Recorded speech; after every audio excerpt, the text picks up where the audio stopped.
Hello，大家好，又係我慳家人啦。你加拿大嗰個老友記呢？嗱，今次呢又同你講機票啦。如果你睇過第一集呢，就係講關於香港去多倫多，即係由多倫多飛返香港啊嘅價錢，有咩特別嘅方法令到你可以平啲買啊？咁但係原來時間真係可以改變一切喎。而家呢個咁嘅方法已經唔得啦，反而呢有其他嘅方法，啲機票會平啲喎。而家呢就睇下點樣去同你揾呢啲平嘅方法去買機票啦。嗱，對上一集呢，第二集呢就同大家睇下究竟全年嘅價格邊個時間係最平，邊個時間呢就比較貴嘅飛機票喎。咁我呢就用單程飛機票嚟比較嘅。咁其實你推敲一下，知道單程飛機票邊日平嘅時候，你咪可以用嗰個一日嚟做來回機票嘅飛機價錢咯。咁你一來一回計咗最平嘅日子嘅時候，你張來回飛機票就會好抵㗎啦。嗱，到咗今集呢，我就會同大家再睇下，如果我想喺多倫多飛返香港呢，又係用同一個時段買飛機票嘅時候，有啲咩唔同嘅方法？而家呢價錢轉變如何？原來有啲新嘅方法會係平啲嘅，舊嘅方法可能已經唔再 work 噶啦。究竟係點樣呢？而家同你睇清楚啲啊！嗱，都係嗰句啦。如果你未訂閱呢個頻道嘅朋友呢，不如訂閱一下啦，撳埋個鐘仔，有咩新片你就會即刻知道啦。咁啊，仲有 share 下啦，like 下啦，有咩嘢想同大家傾下呢？喺 comment 度留言啦。我哋有留言嘅時候必定覆嘅。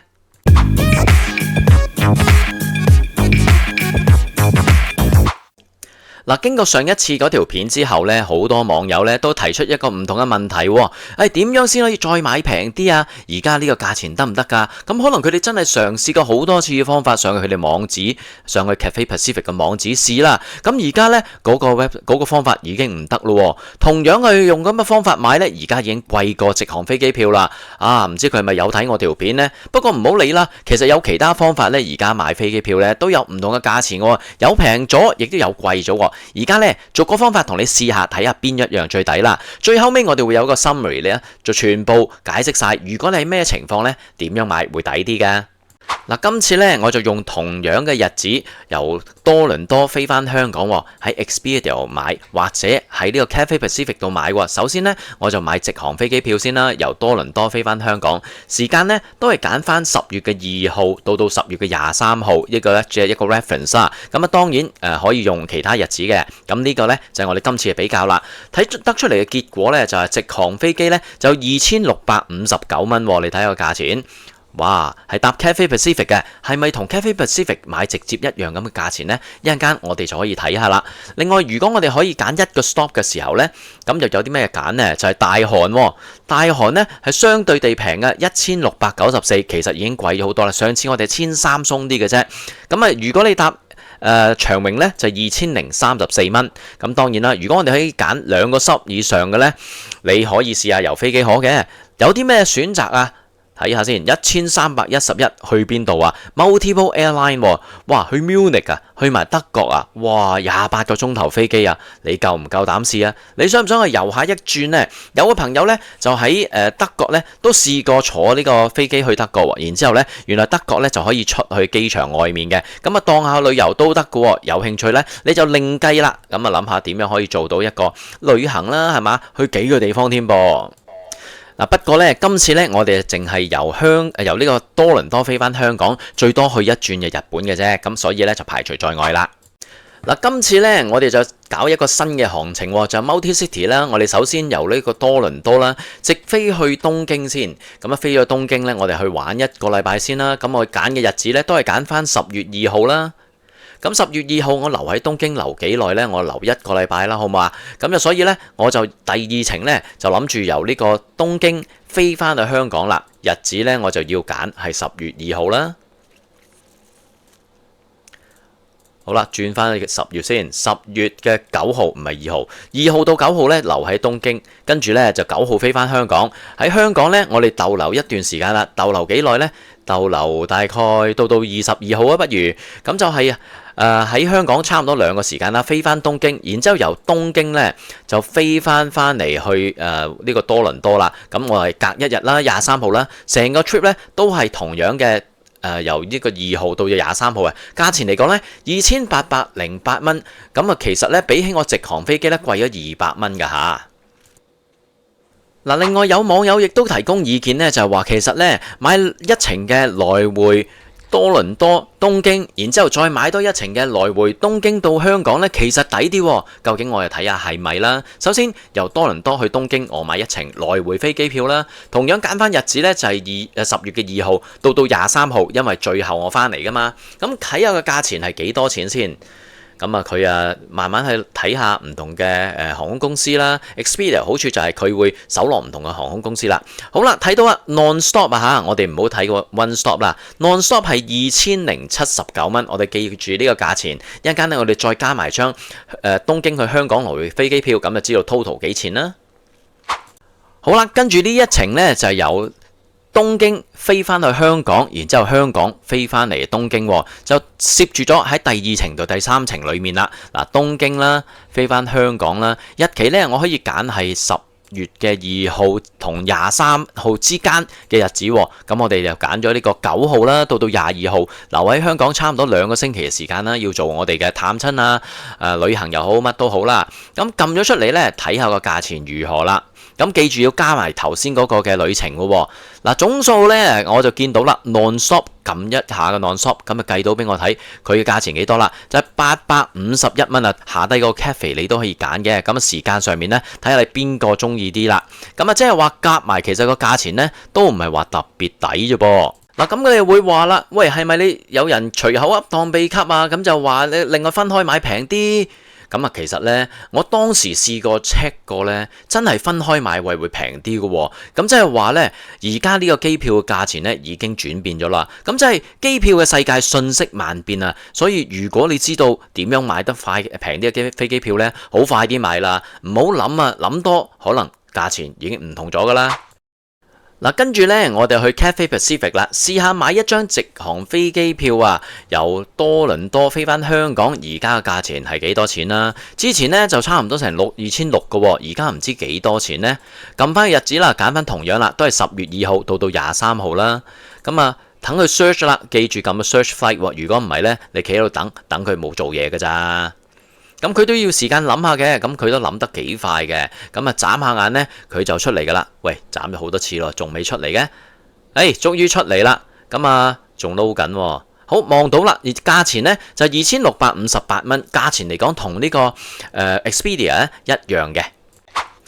好啦，今次呢，我哋就嘗試一個新嘅路程，就係由多倫多飛去東京，然之後東京飛翻香港，然之後由香港飛翻過嚟，睇下嗰個價錢又有咩分別啦。同樣都係 Multi City 啦，我哋由東京由呢個多倫多出發，跟住去東京，咁啊揀日子呢，我哋揀翻10月2號啦 ，Apple to Apple 啊嘛，係咪？咁先可以對比一下個價錢邊個真正平噶嘛。第2程呢，就由東京飛翻去香港嘅日子嚟講呢，我哋係大概留喺東京1個禮拜啦，起碼到東京都叫玩過嘛，係咪？咁啊9號走啦，不如好冇？咁 save 咗呢個 trip 之後呢，我哋再加一個 trip 啦，然之後由香港去邊度好呢？香港翻嚟東京啦，即係話我哋用呢個東京呢，就做一個主要嘅轉接地方啦。我哋由9號去到22號都係同樣停喺香港2個禮拜，跟住再翻個 flight 啦，就由東京呢飛翻嚟多倫多。其實呢一個呢，就係同我哋第一集講嗰個平嘅方法嘅調轉嘅。第一集呢，我哋講呢就用香港嚟做個 hub，呢度呢，我哋由東京嚟做 hub，由佢嚟做轉駁嘅。究竟價錢有冇分別呢？撈緊出嚟啦！我 expect 個價錢呢應該會冇咁平嘅。睇下，哇，15921啊，嚇死人啦！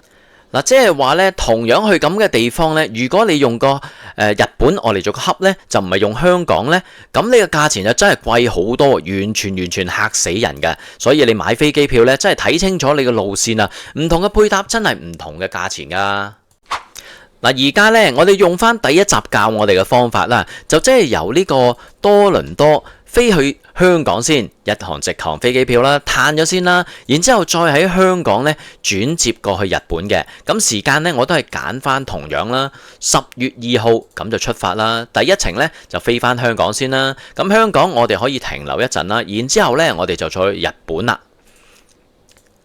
去日本嘅日子呢，我就係揀係9號啦，好冇？咁啊，亦都係同樣啦，留喺香港1個禮拜之後喺日本，我哋再玩一段時間，再飛翻香港嘅喎。咁啊，我第3程飛機呢就飛翻香港啦。日期嚟講呢，我哋就可以揀16號啦，啱啱好玩夠1個星期嘅。然之後最後尾呢，喺香港搞埋啲手尾，直接飛翻嚟去多倫多嘅。咁我哋同樣啦，揀翻嘅日子呢，就係10月嘅23號啦。咁所以起飛嗰日同落地嗰日都係同樣嘅日子啦，同一個時間。咁耐嘅，終於出嚟啦！咦，價錢2711，貴過我買直航飛機票喎。即係話我哋第一集教個 magic 呢已經冇咗啦，已經轉變咗啦。即係呢，而家用香港嚟做hub，跟住飛去另外一個地方一程呢，呢個方法已經唔通啦。可能係呢個階段嘅問題啦，將來會唔會有轉變呢？唔知道嘅。咁但係呢，暫時嚟講，我哋知道呢個價錢已經唔抵啦。嗱，咁如果我用網友提供方法買一程由呢個多倫多飛去日本嘅來回飛機票，跟住再加另外買一程由日本飛返香港嘅來回飛機票，究竟喺國泰買又有咩分別呢？咁而家我哋撳呢一程呢，就係多倫多飛去東京嘅來回嘅，咁時間呢都係10月2號到10月23號啦。好啦，得出嚟嘅結果呢，就係好2016蚊，我哋記住呢個價錢啦。好啦，跟住用同一個 website 啦，我哋就買啦，由呢個日本飛返香港一個來回飛機票，究竟幾多錢啦？嗱，好奇怪嘅，我頭先撳過呢，佢係會俾日元我個 yen， 即係咁樣，我要 convert 一下，究竟等於幾錢加紙嘅？今日我哋成條片所講呢，都係加紙嚟噶吓。好啦，計咗呢個時間啦，咁我求其喺 within 嗰段 period 呢，就揀咗起飛同降落翻嚟啦。總共呢，就係93,160 yen 嘅。咁其實即係等於幾多錢呢？咁我哋 Google 下已經知啦。如果我哋將呢個 yen 擺上去呢，即係831蚊加紙嘅。咁加埋頭先個數呢，其實都幾貴嘅噃。咁究竟而家係咪真係冇咩旁門左道可以買到啲平嘅飛機票呢？嗱，今次呢，教你一個出奇嘅方法，價錢係平啲啊，不過呢，吊詭啲。同樣我哋係揀 multi trip 嘅，就由多倫多啦，係嘛？我哋出發地點係多倫多嘛，多倫多飛去東京，直接去東京先。咁啊，價錢日期係幾多呢？就揀翻同樣啦，10月2號，然之後呢，去到幾時呢？第二個 trip 呢，就由東京出發，飛翻香港，直接飛翻香港啊！日期呢，我哋就停留嗰度1個星期啊，同樣都係喺10月9號出發啦，10月9號走啦，跟住喺香港呢，我哋就直接飛翻嚟去多倫多咯，唔好再翻東京啦，係咪啊？咁樣究竟呢個價錢如何呢？你會好 surprise 噶。同樣日期呢，揀翻23號啦，一個完整嘅 trip 啊嘛，係咪？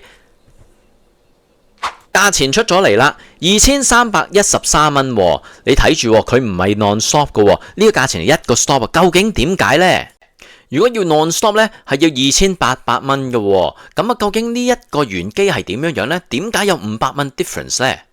如果想知道點解呢，我哋撳入去咪知啦。好啦，我 take 第一個 flight 呢，就係由多倫多去東京啦，然之後呢，第二個 flight 呢，我哋就由東京咧飛去香港喎，嗱撳呢個咧都係冇改變價錢嘅，即係咧呢個已經係最平噶啦。第三個 flight 咧，我由呢個香港直飛多倫多嘅，撳完之後咧你就知道點解噶啦，總數都係2362蚊啊。好啦，原機就喺度啦，你睇下第一個 flight 點樣樣，係多倫多去東京喎，睇翻個 detail，你見到係多倫多飛去香港停低。transit 啊嚇，冇出去㗎，然之後咧就飛去東京，即係話咧你係停咗一個 stop，但係你停喺香港度唔出嘅，然之後直飛去多倫多嘅，即係話轉香港機啦。咁反而咧飛翻嚟咧，你就全部直航啦，即係除咗呢個 trip 之外，其他咧全部直航嘅。如果用呢個方法咧，基本上暫時嚟講就係最平嘅方法啦，除咗你係跟大韓航空啦。咁究竟你會唔會用呢個方法去停一停，然之後咧慳翻個幾百蚊呢？好啦，最後咧就同大家做一個總結啦。如果我哋搭 Expedia 買呢個飛機票咧，無論係直航轉一個 stop、兩個 stop 都好啦，價錢嚟講咧，你可以睇得到啦。直航2659蚊，一個 stop 咧1694蚊。咁啊，另外咧，如果你兩個 stop 咧，即係飛去啲唔知乜嘢地方啦，咁就1311蚊。嗱，如果你買飛機票咧，由呢個多倫多飛去東京，然之後咧東京飛去香港，再飛翻嚟東京，再翻嚟去多倫多咧，咁樣一個 trip 之後咧個價錢咧就2808蚊，咁呢一個咧就唔係用 cafe 嘅。咁相比起如果調翻轉去香港先咧，佢嘅價錢係比較貴啲啦。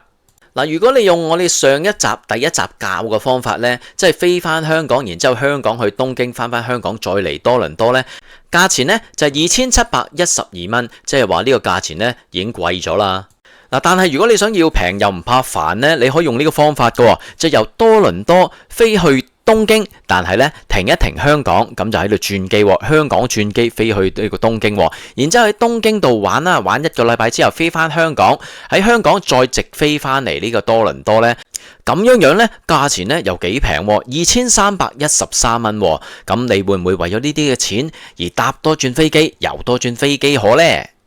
嗱，跟住試下用網友嘅方法啦，就係由呢個多倫多啦買一個來回飛機票去東京，然之後東京再來回飛機票香港，咁樣加埋嘅價錢咧就2912蚊。其實呢個價錢咧比其他仲貴咗，即係而家咧連呢個方法都失效啦。嗱，當然啦，如果你唔介意去美國轉機或者其他地方轉機嘅咧，你又可以平好多喎。起碼由呢個多倫多去東京嗰程咧，你就多咗一個 stop 啦。咁個價錢咧就2089蚊，價錢就幾抵㗎。不過你停咧，可能停好耐㗎。好啦，咁如果我直接買一個來回飛機票喺呢個國泰度又點樣呢？2659蚊，價錢呢同上次之前試嘅價錢差唔多嘅，都係貴㗎啦。咁如果我淨係用國泰試下，用呢個東京嚟做hub去點樣呢？由呢個多倫多飛去東京，然之後東京咧飛翻香港一個來回，再飛翻嚟呢個多倫多，價錢咧嚇到你唔信啊！15921蚊，即係開玩笑啦，真係絕對要小心買㗎。如果用翻之前嘅方法，第一集教嘅方法咧，呢個價錢仍然係同 Expedia 一樣嘅，即係話咧冇乜特別啦。嗱，最後啦，如果我喺國泰度直接買一套嘅來回飛機票，由多倫多去東京，然之後另一套由東京飛翻去香港來回呢，價錢呢係幾多呢？就2847蚊，即係話佢會平嘅 Expedia， 但係呢都貴過我買直航啊，亦都貴過我買嗰個第一集所講嘅 trip 啊。好啦，總結啦，如果你係直接係想翻香港呢，亦都唔介意停一個 stop 嘅呢，其實最好呢，真係直接由多倫多飛翻香港停一個站，咁啊呢一個呢，就係大韓航空嚟噶，1694蚊。嗱，但係如果你想去日本玩，又唔介意遊飛機河呢，咁你可以揀呢個2089呢個嘅選擇嘅喎。嗱，但係你話我唔想遊飛機河，但係我想平又想去日本呢，咁你可以揀2313呢個選擇嘅。咁如果你揀呢個選擇呢，你就要攞晒行李周圍走啦，因為呢，你又要真係由多倫多飛去東京，然之後東京飛翻香港，香港翻多倫多呢，全部行李更新啊，你又唔可以擺低啲嘢喺啲 friend 度啊咁樣啦。咁所以呢，呢個都係其中一個選擇嚟嘅。好啦，今次呢條片呢就到呢度啦。究竟點樣翻香港先係最着數呢？每個人都唔同嘅，因為每個人翻香港嘅目的都未必一樣噶嘛。總有一款係啱你嘅。咁最緊要呢，就做下啲 research 或者睇下唔同嘅資料啦。咁就起碼唔會做一個傻仔呢。嗱，下一條片呢，就同大家用呢啲嘅方法試下唔同月份翻去香港，究竟嘅價錢有咩唔同啊？好啦，敬請留意啦。我係慳家人啊，未訂閱快啲訂閱啦。拜拜。好啦，呢條片就去到呢度啦，請大家訂閱、點讚、留言、分享俾你嘅朋友啦，係咁啦，下次再見，拜拜。